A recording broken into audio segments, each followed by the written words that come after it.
carolinacatholicmedia.org. Thank you for your loyal listenership.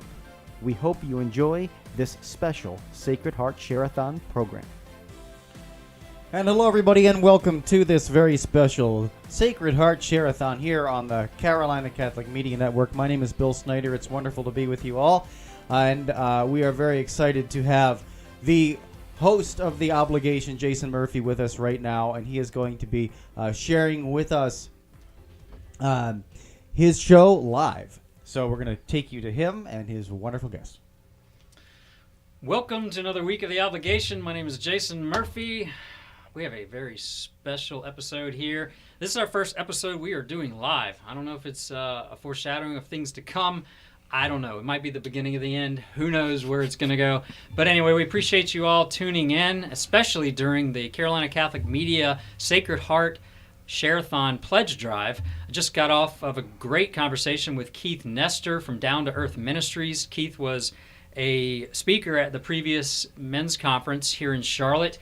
And, we just had a wonderful conversation about leadership and Catholicizing, media out there. We have so much negative media and negative aspects of the internet and cell phones and the information technology explosion going on. But, as Catholics, it is our duty to get involved and Catholicize, and use that which we can. And using these airwaves to get out there and spread the message of Christ and Jesus Christ to the world and be a resource to other Catholics. So many folks out there, giving witness that, hearing things on the radio that are sparking questions and inspiring them to look further into the Catholic Church. I mean, for myself included, someone who had kind of gotten away from reading and studying like I should be. Now, with this show, I'm spending hours and hours a week, studying and researching canon law and liturgy and, moral and ethical questions and just so many topics coming up and, in the realm of church politics, church liturgy, and the relation of our current political spectrum that's going on. So, so blessed to be here, for the Carolina Catholic Pledge Drive. And, if you're out there listening, we appreciate it. And if you're able, send a little, send a lot. We will take what you can get. Carolina Catholic Media has been going strong, close to 3 years, maybe pushing the 3-year mark. And we are getting out there, and we have a lot of content, more content than many other local Catholic radio stations across the country. I mean, EWTN, of course, is huge, has been around for a long, long time, but as far as individual markets, Carolina Catholic is making its footprint. But you can go online now to 1-800-857-2909. You can also go online to carolinacatholicmedia.org. All donations are tax deductible. Our Share-A-Thon is going to run today through tomorrow, June 24th, 6 p.m., which is lining right up with the Feast of the Sacred Heart. And there's many different pledge levels. We also have some gifts out there, for a one-time gift of $75 or more. Wingate University's men's polo. I think that's compliments of Dr. John Aquaviva's show Faith and Sport. For a one-time gift of $20, a copy of The Contemplative Stations of the Cross by Patchwork Heart Ministry. And that's our producer today, Bill Snyder. And for a one-time gift of $30, a copy of A Contemplative Las Posadas Advent Devotional. That is available in English and Spanish. So we appreciate it. Go online now, make that phone call. And we're going to get started with the live episode of The Obligation. And joining me once again, a very special guest. And I think we're bringing him back more than the conversation. We're bringing him back just for the amazing radio voice he has. Frank Kona joined me a couple weeks ago. Frank is a Marine. He spent a lot of time in Iran and Afghanistan. He's a Marine sniper. He also worked for a private military firm protecting the soldiers and offering assistance overseas. And he is a family friend. His parents are godparents to one of my daughters. And without further ado, the man with the amazing radio voice, Frank Kona, thanks again for coming into The Obligation. Hey, Jason, thanks for having me on. I really appreciate being here. Absolutely, man. Yeah. We're going to forego the tinfoil hats today. We're We're gonna try to behave ourselves a little bit, but I can't make any promises. Yeah, this is very disappointing. All the 5G waves are going to wreak havoc on our conversation. So I'm worried. I think your last 24 hours probably you're gonna take a little bit more of your conversation and your brain waves sitting in an airport for the last. No, I got a solid 3 hours of sleep on an airport bench. I'm energized, ready to go. So where were you coming back from, and what happened? I was come back from my brother-in-law's birthday party in Florida. I'm the godson to his kid, so I got pretty much press ganged into coming down there. I had a lot going on, but my family helped me get down there and get back here in a timely fashion. Yeah, so you spent the night in Nashville. Yeah, it's not a bad airport to sleep in. No, Nashville's nice. It's a newer kind of a new up and coming city. Yeah. And then at 5 a.m., they have really great country music that starts playing to get you out of bed, get you wake up. And running. Yeah, no, that's great. Appreciate you coming on. Such a special week here. You pulled in right as I was wrapping up with Keith Nestor, so you heard a little bit about Keith's. Keith was a great speaker at the 2022 men's conference, and just lots of great ministries. Travels the United States praying the Rosary crew, and depends on the accommodations and the generosity of folks who are part of that. And they'll say, hey man, come this way, and they'll map out their route. And I think when he came up to to St. Thomas Aquinas for this past March men's conference, they take their RV, and he camped out there. I think the family put him up for a couple nights, and then he left there, and so he traveled. So it's great spreading that ministry and making his way to the United States. So that's cool. Yeah, it's kind of cool.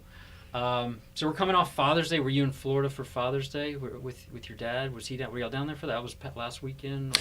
Yeah, that was last weekend. Me and my dad actually got to go to Mass together, and it was the Feast of Corpus Christi at the parish we went down there for. Okay. So it was a great procession, great Mass, and I got to spend it with my dad. So that's awesome. That. I mean, I'm not a father, but if I was a father, that would be the best Father's Day gift. I hope it was a good gift for him. Hope he still likes me. That's beautiful. I mean, that's every dad's goal, right? Is to set that example of faith and live it with their kids. And I mean, honestly, that's one of my greatest fears would be the loss of faith for one of my children. I can't think of anything much worse. Obviously, my marriage, losing my marriage or losing a child or something, but the loss of faith.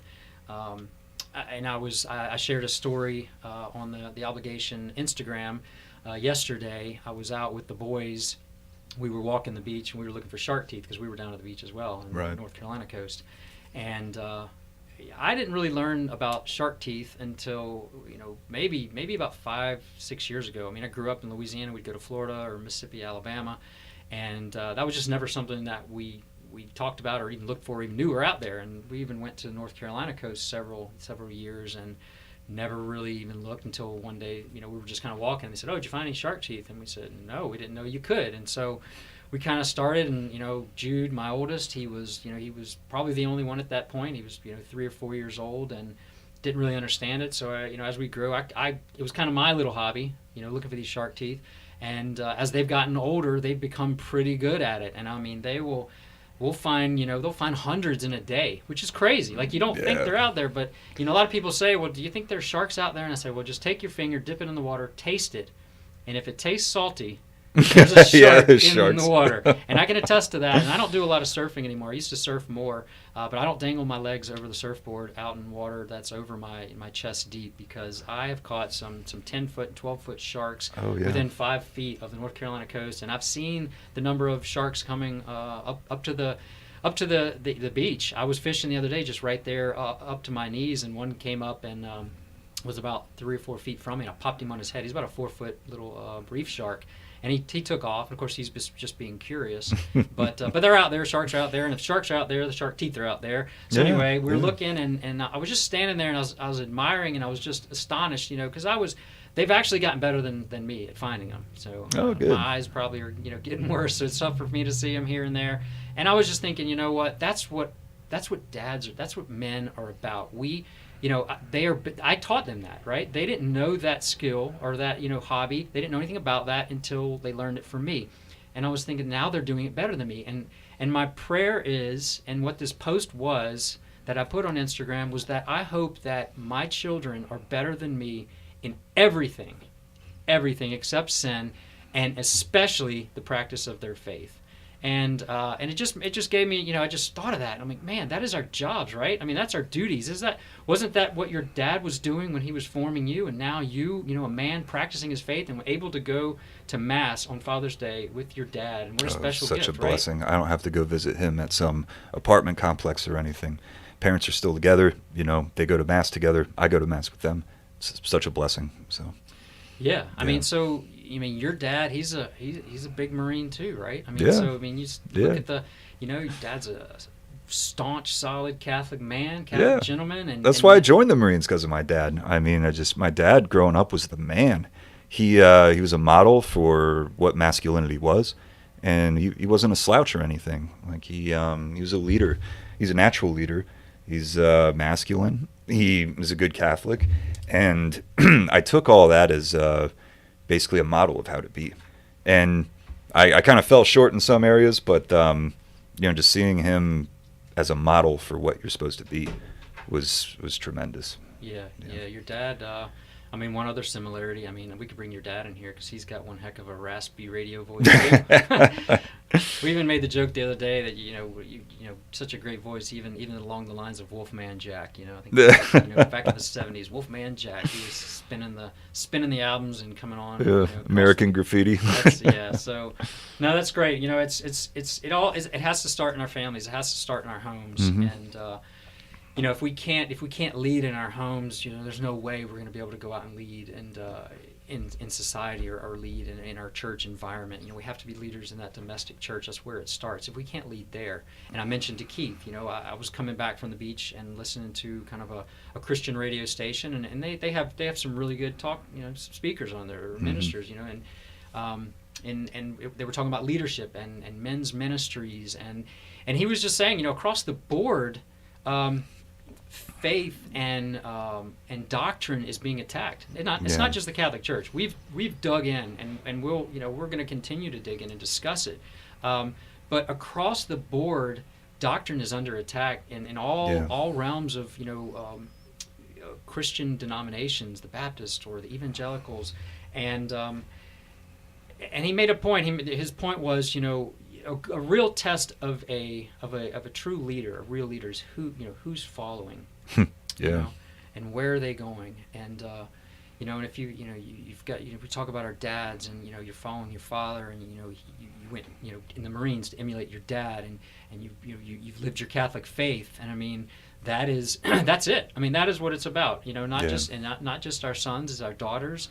That example has to extend to them. Our daughters crave for that affection, and that's hard for a man. It's hard for and you've got two sisters, and another brother, so it's 4 of you, and for a father, of course, it's different with the girls. They crave for a different type of affection. The boys, they want camaraderie. They want leadership. They want discipline. Yeah. We want discipline. Absolutely. Human beings want discipline. We want to be led. We want to be disciplined. And kids want that as well. And when you don't provide that, well, you see what we have out there in the world. Yeah, the family is being attacked right now, just like Our Lady warned us. Right now, Homer Simpson dad is the kind of dad they want you to be. If you look at all these popular sitcoms, the dad is an airhead. And he's fat and out of shape, and he can't get anything right. And it's the mom that's kind of put in the position of a trembly chihuahua that starts barking and wetting itself when the mailman comes to the door. Like, I have to kill the mailman. I'm in charge here. I don't want to be in charge. I'm 7 pounds. I'm ill-suited.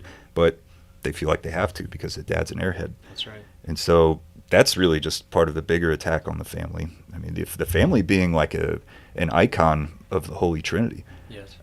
Can you imagine the Blessed Virgin Mary talking to Saint Joseph the way some of these sitcom moms talk to their husbands? Yeah. Doesn't that just strike you as totally absurd? But that's what they want. And instead of Leave It to Beaver, which I guess is, a little better, dad is respected. People ask his advice. He comes home from work and people like him. They're happy to see him at least. But now the model of dad they want is Homer Simpson. Yeah, it's unfortunate. We see that. And I see on a regular basis, I see these dads, and they just want to be these, and I hate hate to quantify. I mean, these kind of just go along, get along dads. They just want to be Johnny feel good. Right. Don't want to upset anybody. Want to make sure everybody's happy, because it's all about being happy, Frank. Right. It's all about being happy, and as long as you don't upset anyone else and you're happy, that's what. And that's not it, And my like you were kids saying with the boys, like ironically, the lack of discipline will make men really unhappy. I saw that in the military. Yeah. You have a soft leader that doesn't enforce discipline, Right. and doesn't have his head on straight. Everybody resents him, and nobody's happy at the end of the day. The mission doesn't get accomplished. Yeah. Yeah, no, but back to with the girls, with my girls specifically, it takes effort. I'm not a super affectionate guy. A lot of guys aren't. Most guys aren't. We're kind of we're kind of quiet. We're kind of like, as long as the boat's not rocking, things are good. But we got to pay attention, right? And so it's not enough to just kind of come in and like even my 1.5-year-old, our youngest. She will squeal until I look at her in the eyes, because they get in the habit, like anybody. You come in the house and you're busy and it's been a crazy day and you're just trying to make your way. It's like, okay, hey guys, I'm back, but I still haven't checked out, right? I still haven't clocked out. I shouldn't say checked out. Maybe I should say I am checked out of the family and I'm still checked in at work. So I'm distracted. Maybe text messages and phone calls are coming through, and I'm trying, hey, how's everybody doing? But my little 1.5-year-old, she'll squeal. And that squeal, God gave us these perceptive little things in our mind. And once you have kids, you'll get this too. But God gave them, so that we will focus on them, because the kids will squeal and they'll scream, especially like when they're hungry and when they need a diaper change or when they want your attention. And it pierces, and I don't know, maybe I'm just very sensitive, but I don't think I'm special.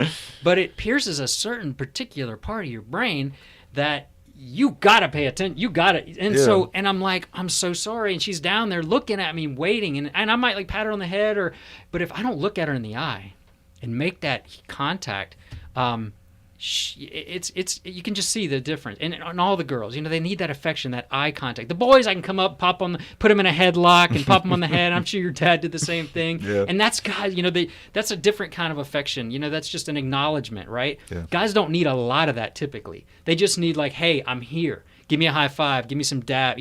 I'm here. We don't need that emotional affection, but the girls, they got to have that. And so we've got to be aware of that, and we've got to give that, because just like if we don't raise our kids, someone else will, and the world will. Yeah. And if we don't give the affection to our daughters, the world will, and we know where that ends up. Yeah.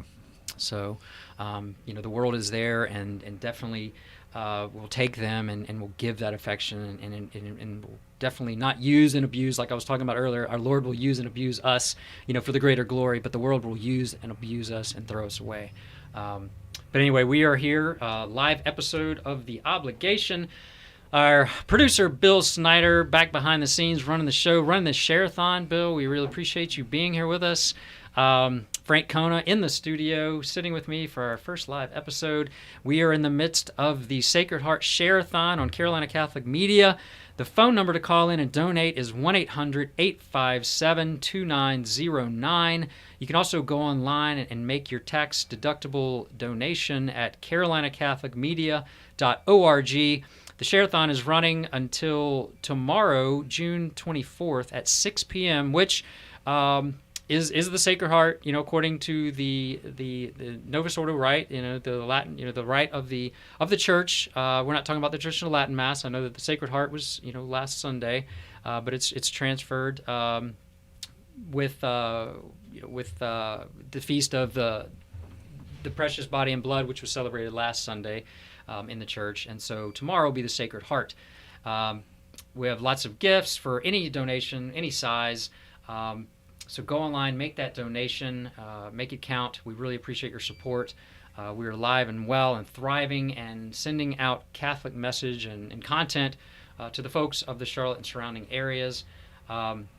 WCGC is the call sign for AM 1270, where Catholics grow in Christ. So we're here. Frank, you're back in Charlotte. Spend a little time in Florida. We're talking about dads and leadership and fatherhood. And I had an interesting story, an interesting event with my kids. I had 4 of them down at the beach. My wife had to come back to Charlotte, so she took the baby Ella, and she took Anna together, and so I had the other 4. So I had Jake, who's 4, and Joel, who is 9, and Ava, who's 10, and Jude, who's 14. And I had to close my eyes and think on that. Now, don't ask me their birthdays right now. It's a lot. 6 kids is a lot. I love my kids, but it's a lot of information packed up there. But anyway, so I had them. So our plan was to go fishing. And sometimes we'll go out fishing. We'll go out to the Gulf Stream. And from where we are, it's about a 65 or 70-mile trip out there. And all of them have been out there. I've actually been out there with my 4-year-old out 70 miles, and we've caught fish. So great. Pretty cool stuff. Kind of adventurous. My dad was an adventurous man, and I kind of inherited that. So our plan was to go. So I guess Tuesday morning we were going to get up around 3:30 or 4 a.m. and head out, and that's kind of our typical way that we do it. And then we'll go out and we'll be out there by maybe 7 o'clock, something like that, and start fishing. So my daughter Ava, she is not as adventurous as the rest of us. She's very conservative, which I'm very thankful for, because my daughter Anna is going to jump when you say jump and not going to ask, what's below the surface. We're just, she's just going to go. She's going to go for it. She's adventurous. My other children are kind of moderate there. Joel's a wild man. He's going to be a adventurous guy. So anyway, we're sitting there, and Ava's a little downtrodden. She's a little upset. She's missing Mom. And we're talking about going fishing, and she's been out there before. And the last time she went out there was actually pretty cool. On our way out there, they had a SpaceX launch out of Cape Canaveral down in Florida. Cool. And so while we're heading out, we see this glowing thing up in the sky, and we slow down the boat. We look, and we try to figure out. We realize it's a SpaceX launch. So we were able to see this launch from the ocean. Probably at that point we were about 40 miles out. So it was really, really cool. So she got to see that, got to see some really cool fish we caught that time. So she's been out there, but she's, again, a little hesitant. So I'm doing my dad's speech. I'm trying to talk to him about, in life, there's, certain things you'll remember in life, and you'll have vivid memories of certain things, and other things, monotonous things. A lot of people go through life and they just live this monotonous life, and they're really not going to have any big milestone memory moments. It is what you make it, right? I'm not talking about being dangerous, and I'm not talking about putting them in harm's way, but there's times in life where you want to just kind of do something off the grid. And I was telling them, like, one of the examples for me was when I was in my early 20s, and I had a group of guys and we packed our backpacks and we hiked into the mountains for several hours, and we found a spot near a waterfall and we camped out. And I can tell you every detail about that trip, all sorts of details about that trip. And that was 25 years ago. Could I tell you what I did last week? On a day-to-day basis, I couldn't tell you what I was doing early this morning, usually. It just kind of gets filed in, and we just keep cranking it out. So I was sitting there, trying to embellish, say, hey, you've got to, try new things, and these are memory-making times and all this. So they took it to a different level. So while I'm trying to inspire my daughter just to be motivated to get up in the morning and be ready to go fishing, they kind of put their heads together. They go into this little group, and they come back and they say, Dad, what if we go out there tonight and spend the night out on the ocean? Oh, that's cool. Yeah. Yeah. It was still about 6 o'clock, so it was full daylight. And I was putting, I know, I mean, I'm the type of guy, Frank, if you called me up, if I'm on my way home today and you say, hey, I just got a free helicopter ride, and we're going to go up and we're going to parachute out over Crowder's Mountain, I'm going to say, what time do I show up? I might be freaking out a little bit, but I'm the kind of guy, if something like that comes along my path, I'm going to jump on it. So why would you pass up something like that, something unique? Yeah, right. And so it, I said, well, okay, I could do that. And I said, but you're going to have to ask your mom. So, Dad's got to defer to Mom. Got to make sure Mom's okay with it, right? And she's not much of an adventure taker. Like, Joanne had never been on an airplane till we met. Oh, really? So when and she brought, there's she became Catholic, right? I mean, the great adventure. She was a Protestant, Baptist, and she took, a ride on the greatest adventure of becoming Catholic, by, our relationship. So, which I'm forever grateful, eternally grateful for. And now we're, raising our 6 kids in the faith. So a beautiful thing, beautiful testimony. So I said, call Mom. So Mom answered, and she was like, of course, well, no, that's crazy. And I said, well, it's a little more dangerous going out at 3 or 4 in the morning in pitch black. I mean, we have a lot of resources on the boat. We've got radar, we've got infrared camera, we've got a lot of different things, multiple redundant radios and stuff. So it's safe, but we can't see under the water, and there's probably more risk, honestly, between all of these options of just driving back and forth to the beach. In all honesty, no, yeah, of definitely something really happening. Yeah, in the car. So it's very calculated, very safe. So I said, I feel okay about it. I think we can do it. So she's like, all right, but that sounds crazy. So the kids were already like packing their little bags, and we head out about 6:30, and we got out about 20 miles out. We didn't go too far, so we're still within sight of the lights on the beach, and we could see the closest ship to us was about 12 miles away, which is really not far. You see it; it looks like it's right there. I mean, a big freighter ship. Of course, we're not in the shipping channel or anything. We anchored out, got to see the sunset. We prayed the rosary together, watching the sun go down. My daughter, Ava, the one who was not even wanting to go fishing at that point, is now 20 miles out in the ocean, in the middle it's not in the middle of the ocean. I don't feel out in the middle. To me, it feels like out in the middle of a lake. I mean, that's just what I feel like. I mean, there's a boat there. I can hear radio chatter. I can see lights on the beach. We can't see the beach, but we can see the tower lights. And we're praying the rosary, and I'm just thinking, this is amazing. And so we took this great adventure, and I was listening earlier. We had one of a talk, on before I spoke with Keith Nestor. We had Jonathan Fanning, who is an author and a speaker. He's an entrepreneur and a parent. He also has been featured on TEDx. He's written several books, and his talk that he was doing this morning was, who are you becoming? But he told a story about having Brave and Daring Day, which is kind of funny because I was going to talk about this. This fishing trip with the kids here anyway, but hearing him talk about it, he had Brave and Daring Day. Now his daughter, and him, the brave and daring for them was to go try something new at the playground and climb something that his mom wouldn't let her climb. And so they did it, and it was a challenge, but it faced a challenge and they overcame it. And they were able to do something that they might not thought had been possible. So it was a great tie-in. It was a great time, but I mean, just bringing all that back to adventure, and the great adventure, of course, is our faith. Right? I mean, looking around, standing up to the world and society and where everything is going, that, in my opinion, that is the great adventure. Us sitting right here, publicly proclaiming we are Catholic, we're broadcasting Catholic information, we're talking about the most important things in the world right now, talking about our faith, and salvation story. What else? What's greater than that? What's greater challenge, and what's, Oh, than our nothing. faith. Nothing. That's it. And the distances and the lengths we'll go to preserve that faith and live that faith, especially in these times when the world would have us just stomp it out, basically tell us Christianity's dead. Yeah. I think there was a movie out a few years ago, God is Dead. Basically, that's every movie now. I mean, just everything that comes out is loaded with blasphemy. Which is worse than murder, by the way. It's just a horrible, horrible crime. And these people just spew blasphemies during movies now. I mean, pretty much all of them are at least implicitly anti-God. So absolutely. Yeah.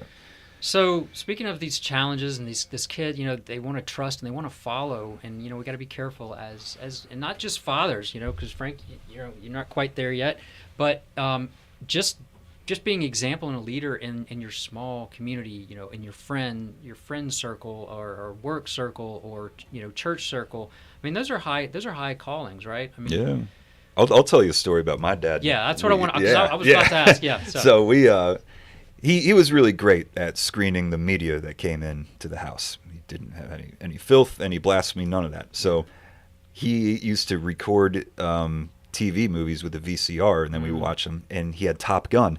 There you go. And I was into fighter planes as a kid, but it was only the fighter plane sequences of the movie, and his cut was 20 minutes long. Okay. So I joined the Marines. I have his roommate, and my roommate was telling me, hey, man, you want to watch Top Gun tonight? And I was like, wait, you know about Top Gun? That like experimental indie art house movie that's only like 17 minutes long? And he was like, what are you talking about? Wow, it's 2 hours long.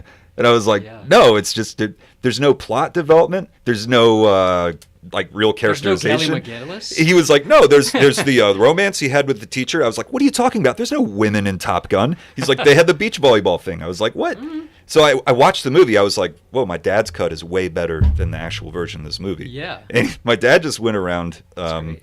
editing and kind of reappropriating Wow. the culture that surrounded us so that it was at least not offensive, Yeah. but also so that you would get some greater meaning out of it. And about a year ago, I got some video editing software, and I made some VHS artifacts and put a sound compressor up to my computer, and I made a VHS if I'd cut the Chris Kona Top Gun Oh, that's so cool. director's cut. Yeah, so I don't know. A lot of that stuff your Yeah. dad does to keep you safe, Yes. but also to introduce you to things the right way really sticks to your ribs. Yeah.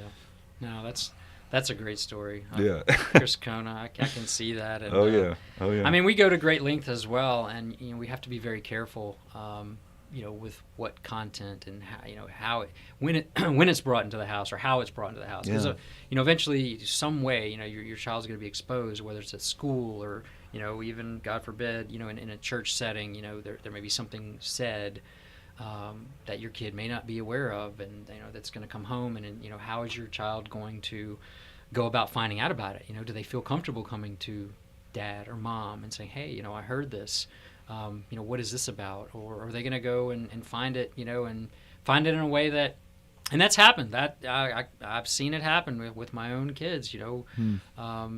Even in grade school, hear some kids talking about this or that, and and maybe not even in such a vulgar thing, just a kind of a slang term for something, and then you put that slang term into Google, Oh yeah. and Google's gonna just spit it out in a graphic way, and we've seen that, and so it's you got to have those times. You got to be able to trust. Your kids have to be able to trust you.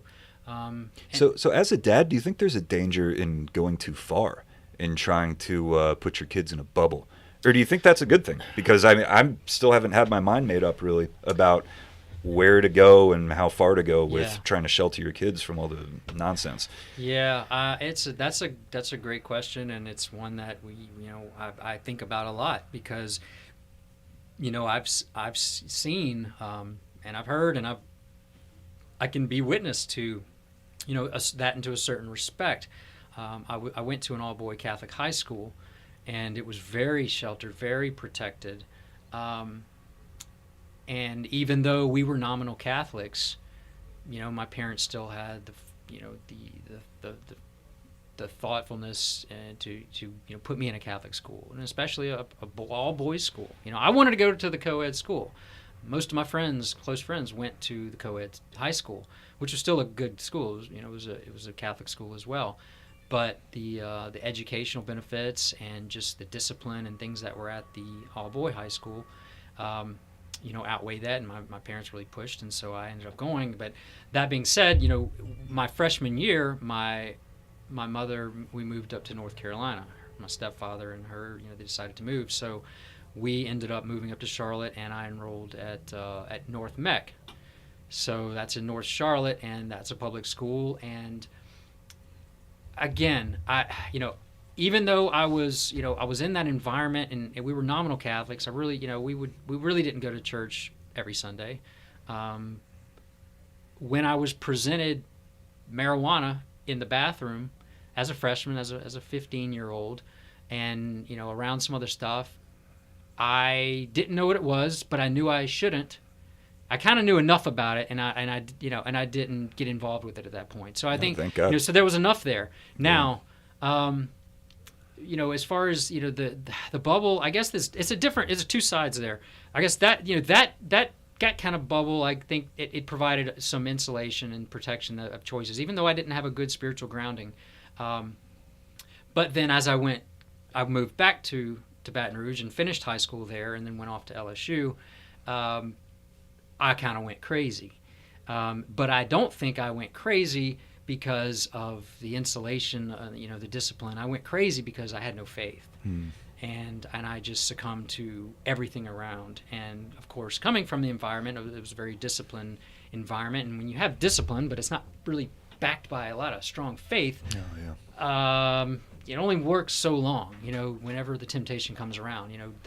That discipline is good and it's better than nothing, but it has to be discipline grounded in our faith and in Scripture and in our the Catholic Church perspective. So, looking at my own kids, we are very protective from the eyes of the world. You would say we are extremist. Dr. Ray Garunde, who will be on tomorrow at 11 for the Share-A-Thon, and I'll be speaking with him. Don't miss that. That's going to be a great conversation. He called me a Neanderthal the last time I talked to him because my kids don't have cell phones. Oh, yeah, right. And my oldest is 14 going on 15. I have not put that in their hands. And I'm not going to until I deem it necessary, and that, of course, I can trust my child. Yeah, thank God. Now, where does that put me?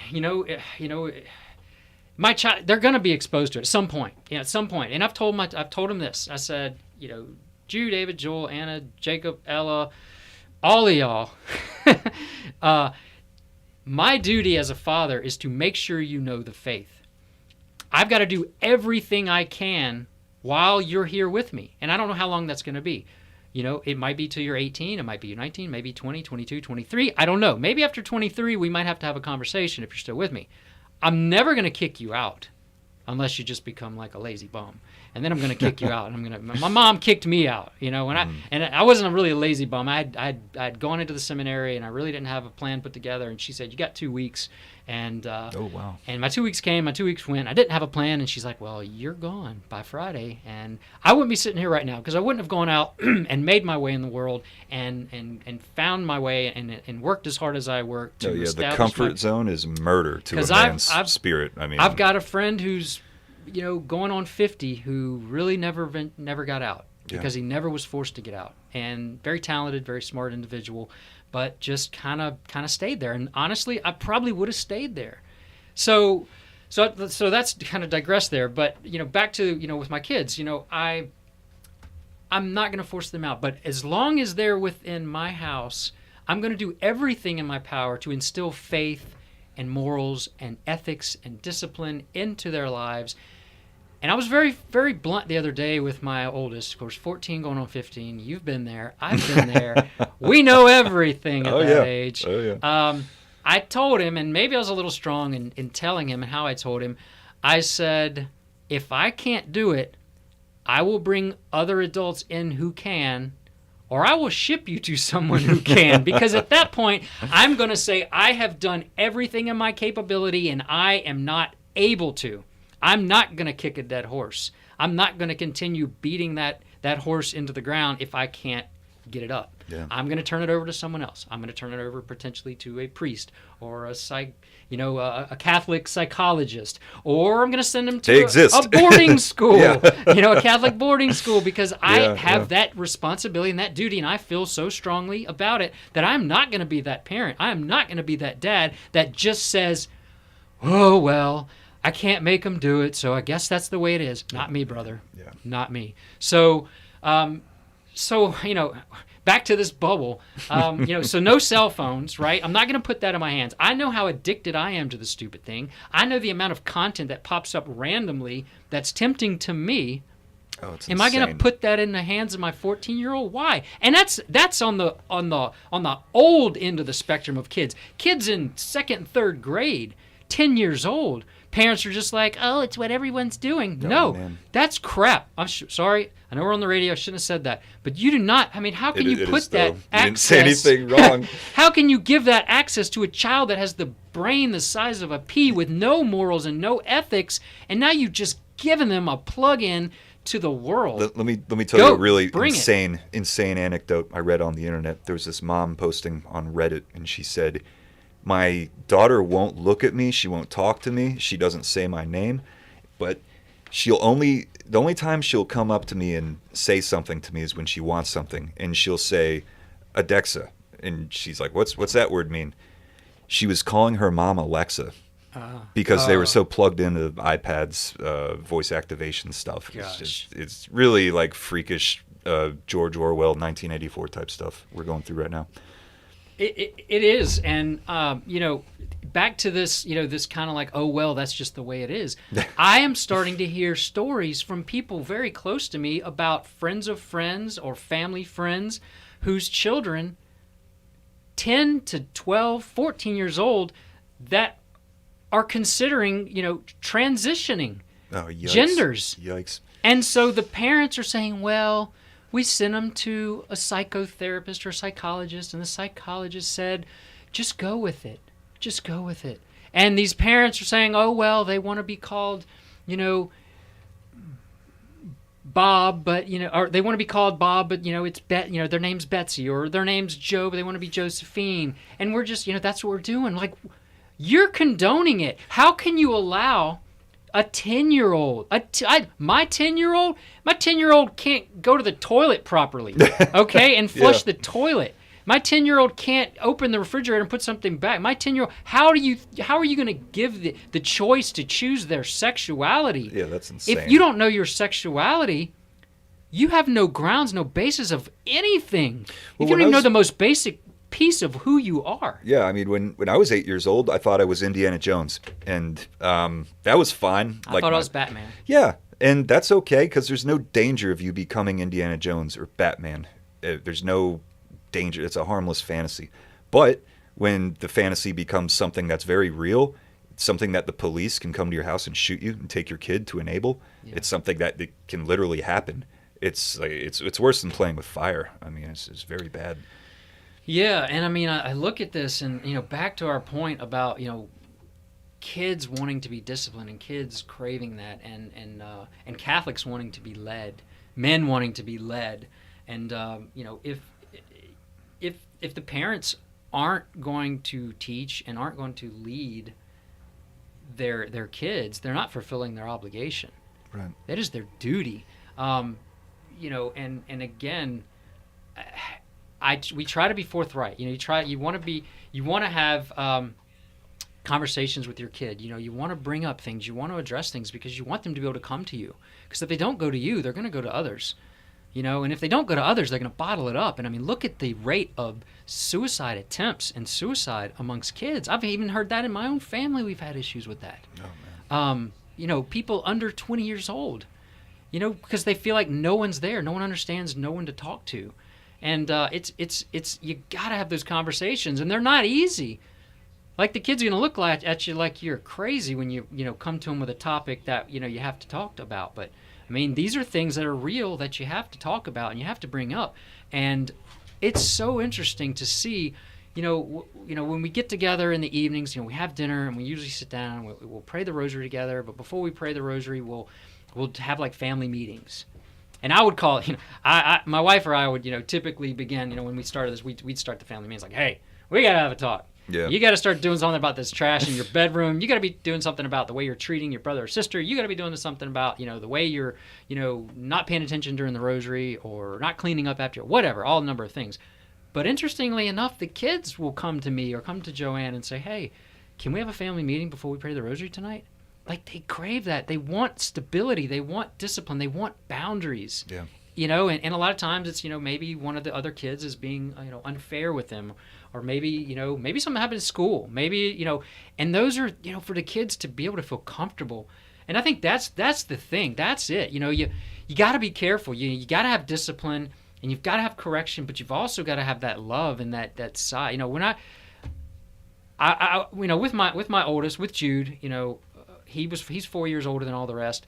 I was probably a lot more hardcore with him than the other kids. And I think most parents will tell you, their firstborn, they probably were, but you got to find that balance. I would, kind of go off, and now I realize, like, if I'll go in there and I'll give a pop air, I would probably take a little more too emotion involved, when I would correct Jude.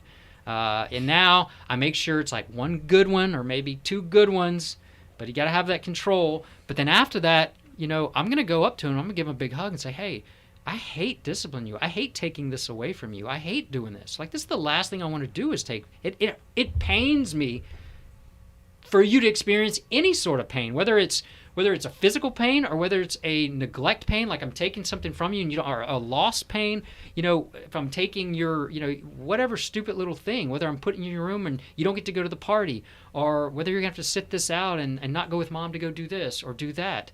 Like, I don't like doing that. No parent will tell you they enjoy disciplining their kid, but if you don't, you're just going to make it worse. So it's such a balance. It's such a balance there. But it's the same in the church, right? I told you, we were talking about that the other day. Catholics want stability. Catholics want leadership. We want discipline. And we are realizing around us that, over the past 60 years, I'm saying 60 now. We were saying 50 for a while, but doing the math, 60. past 60 years, the discipline has been thrown out the window. Yeah. And whatever floats your boat kind of has been introduced in a lot of ways. Yeah. And unless you're part of some kind of traditional community, then the discipline is applied very strictly. It is. It's unjustly. It's unwavering. Whether it's in regards to the liturgy, or it's regards to the music, or the teachings, the doctrines of the faith. They are immovable, right? They're immovable. Right. And what we've seen is just this chipping away at orthodoxy and this chipping away at formality, which is the reason why I'm sitting here today, and it's the reason you're sitting here today, is because you found the traditional Latin Mass. I found the traditional Latin Mass. I was brought up in a very lackadaisical, laid-back, Protestantized environment that did not draw me in. Yeah, same, and just the contempt that I had for the equivalent of the cool parents down the street that let their kids do whatever and stay out till 3 a.m. It's just really upsetting to see, especially when you look back in history and you see what the church was. All the great things they did, all the discipline they had. I mean, the laws of these old countries were formed by the church and what they believed. And now it's like you can barely say anything as a priest or a prelate or bishop or anything that the world and the laws of the world doesn't come down on you for. Yeah. They say that the Catholic Church is the largest religion, right? And then right. I think the second group is fallen away Catholics. Oh, really? That's bigger than Islam? Maybe Christian denominations. Oh, okay, maybe gotcha. Christian denominations. Yeah. Is fallen away Catholics, and that's a tragedy. And yeah. I saw a funny picture the other day, but it was a real picture. It was a picture of a Christian denomination. It was called Transformation Church.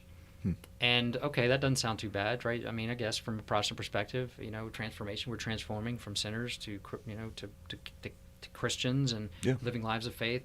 But it was an image of one of the Transformers, like a Transformer. No. What is there? Decepticons and what are they? Ultron. Ultron. Yeah, I don't know. I don't know. It's one of there's like two camps. There's like you have Decepticons and something other cons. And the good ones, right? Yeah. Oh, but man. they're all Transformers, I guess. Or maybe the good ones are Transformers and the bad ones are Decepticons. I don't know. One Is or the this other. a gimmick of some No, kind? well, apparently a gimmick of some sort. But the church actually had a sign, and it was and it used that kind of image of the robot of the Transformer. Are they referencing like the Dead Sea Scrolls where St. Paul wrote about Ultron coming from the moon and he transformed from a Camaro to a giant robot? Yes. Yeah, I think so. I think that's it. Yeah, I read about that. You snuck your tinfoil hat in here. That's what you did. That's what you did. Oh, man, you're here. You're listening to a live broadcast of The Obligation coming to you live from the Carolina Catholic Media Studio in Charlotte, North Carolina. This is our first live episode. Amazing. We're having a great time sitting here talking to Frank Kona. If you're out there listening, maybe for the first time, maybe you're just scrolling through and you found us, well, hang on. We're just going to take a little roller coaster ride through Catholicism and our faith. But ultimately, for the greater glory of God, we're going to talk about our duties as men, as fathers, as husbands, and that's the show. That's the obligation. That is what we started it as. That's just kind of conversation between guys, living the faith, struggling, daily issues, what's going on in the world, what's going on in your lives, your families, your kids. We're broadcast from WCGC. That is Where Catholics Grow out of Belmont, North Carolina on AM 1270, and of course online at www.carolinacatholicmedia.org. If you're out there and you want to make a donation, help keep us alive and well on the radio, keep this Catholic content live. We have just such a number of shows, so many shows. There's other men's shows out there. We have Faith and Sport with Dr. John Aquaviva. We have The Remnant with Ray Haywood and our producer for the day, Bill Snyder. Just a ton of shows listed there, many more than most Catholic radio stations across the country. But yeah, we're running this pledge drive, and you can make that donation at carolinacatholicmedia.org, or you can call in and make that donation if that's easier at 1-800-857-2909. All donations are tax deductible. We are going to run through tomorrow, Friday at 6 p.m. This episode right here, Frank, we're doing live. This is off the. Oh wait, schedule. it's live? Oh, What? Yeah. You didn't tell me that. I know. Whoops.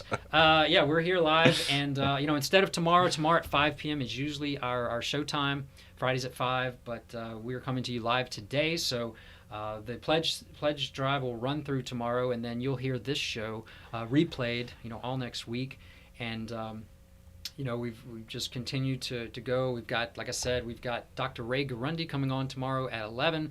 We have Father Colin Blatchford from Courage International. He'll be on with me at 9 a.m. tomorrow. And Father Colin Blatchford with Courage. Courage is a ministry that is for same-sex attraction Catholics who are struggling to live their faith and live it, according to the call of the church, right? They're not... just like us as men, with same or heterosexual tendencies, sin is sin, and whether it's outside of marriage or with a man or with a woman, we're all called to holiness and to sanctity and celibacy according to our way in life and our vocation in life. But he will be talking and kind of give a perspective of pride, this whole Pride Month, that the world has just taken and thrown upon us, and that we're basically all supposed to accept this as just the norm. That's just the way it is. No, he's going to be telling us what the Catholic Church's perspective of this, especially coming from a ministry that is there for homosexual Catholics and people in general. To kind of this is not what you're called to. This is if they are there, we acknowledge that those tendencies and those attractions are there, but we have to live them according to the gospel. Yeah, and thank God for that, because right? I mean the way that people become homosexual in a lot of cases is through suggestion and by telling people that it's okay. You can look at the skyrocketing rates of homosexuality in young kids, like you said. Yes. They're being told they can transition, they can be homosexual, they can do whatever they want. Right. And surprise, surprise. Yeah, they're still unhappy. Yeah, give them what you perceivably think they want. They do not want to be able to do whatever they want to do. True. That's a downward spiral. They want discipline. They want to be be brought up proper. And again, back to this with the church. We've talked about this so many times on the show, and especially these days, we want leadership. We want Catholic leadership. We want our bishops to be bishops. We want our pope to be pope. We want our priest to be priest. But like we've said before, like Archbishop Fulton Sheen said before, it's not going to be the bishops who up the church, who revert the church and stabilize things. It is not going to be the bishops. It's not going to be the priests. It's going to be the faithful. The faithful have to be faithful and have to lead, and we have to ask for that. We have to let our leaders know. Because otherwise we're just falling into the same bureaucracy that our world is. If we sit back and let the bureaucrats run our government and our political system, well, you've seen where that's gone for the last 2 years, and where it's probably going to go for the coming up 2 years. Yeah. So anyway, speaking of that, these different denominations and just the way the church has kind of peeled back its reverency and its orthodoxy over the last few years. We've had so many abuses. It reminded me, and I brought it in today, is 2 Timothy, chapter 4, verse 3 to 5. For the time will come when people will not tolerate sound doctrine, but will, following their own desires and insatiable curiosity, will accumulate teachers, and will stop listening to the truth and will be diverted to myths. But you be self-possessed in all circumstances, put up with hardships, perform the work of an evangelist, fulfill your ministry. That is some strong words by St. Paul. and I'm sure Christians have looked at that scripture over the years, and probably can relate it to their times, but even more now when Christianity, even back years in the past, at least they knew and could count on a solid, stable church, right? We had certain things like we talked about, the Arian heresy, in times when they didn't recognize. Let's go back to, I think it was Pius V that wrote Horrendum Illud Scalis, that horrible crime. It was a papal bull. Very much conditions like we have today. The difference was the reaction. He said that people that go into the clergy and are homosexual molesters, they get handed over to the secular authorities to be put to death, not even an ecclesiastical court. We have that now. We have, unfortunately, there are priests that molest children, and in some cases it gets covered up. In some places they drag their feet on prosecution. It's a totally different reaction to the same problem. Right. Yeah, and so we are it's a time where we can look at these things, and again we can get it overwhelmed, and we can look at all of the evil and all of the issues going on in our world, and we look at all the problems that we can identify in the church, which are many and are real, or we can do something about it. And doing something about it is living your faith, doing exactly what we're doing right now, promoting Catholic media. No, that's all you can do. I mean, you're not going to change anything big. The only thing you can change is yourself and your prayer life. Yeah. And I mean, even in the midst of everything going on the vigil of Sacred Heart tomorrow, it now looks like this decision by the Supreme Court justices may come to fruition. It's amazing. It's amazing to me that in a world where everything's completely lost, and we just might as well just turn around and just go grab our crucifix and our candle and our Bible and just pack it in the basement and just do our thing on our own and just let the world go to hell. The biggest evil of our time, abortion, is potentially about to be upset. Oh, thank God. Thank amazing God. Things. Yeah. Amazing our Lord, can do in the midst of strife, in the midst of the storm. He calms the sea. And of course we know, and let's be vigilant, right? We talked about this our last time, with the attacks that are going to come. They've already come, numerous attacks on churches, attacks on pro-life facilities, and they're going to come, if this decision goes through. So men, be vigilant. Frank, what do you think? Going into the potential answer tomorrow by the Supreme Court justices, any closing thoughts here? I think we're running, right about on our time here. I'll keep it quick. Just pray first of all, and then second of all, be aware. Like, just know people notice things. If you feel like there's some kind of threat against a place, work with local police, work with cops that are part of your parish. Just figure something out. Be aware, most of all. That's right. All right. Well, awareness, is very important. Being aware of our faith and how we're living it, and be a man. Right? We say that all the time. Be a man. Esto vir. Be a man. Yeah. Thanks for tuning in to this live broadcast for the Sacred Heart Share-A-Thon for Carolina Catholic Media. Stay tuned because live Mass is coming up with Father Lucas Rossi. And again, I'll be back tomorrow at 9 a.m. with Father Colin Blatchford from Courage International, and at 11 with Dr. Ray Garundi from EWTN. Frank Kona, thank you so much, and I look forward to speaking with you soon again. Oh, thank you. It's great being on. God bless, and Esto vir. All right, guys, thank you so much. What an awesome live obligation. As Jason just mentioned, we will have Mass up next, and so stay tuned right here. We're going to head back to network programming for just a little bit, but then we'll be right back with you for Mass with Father Lucas Rossi. We didn't go deep, but that was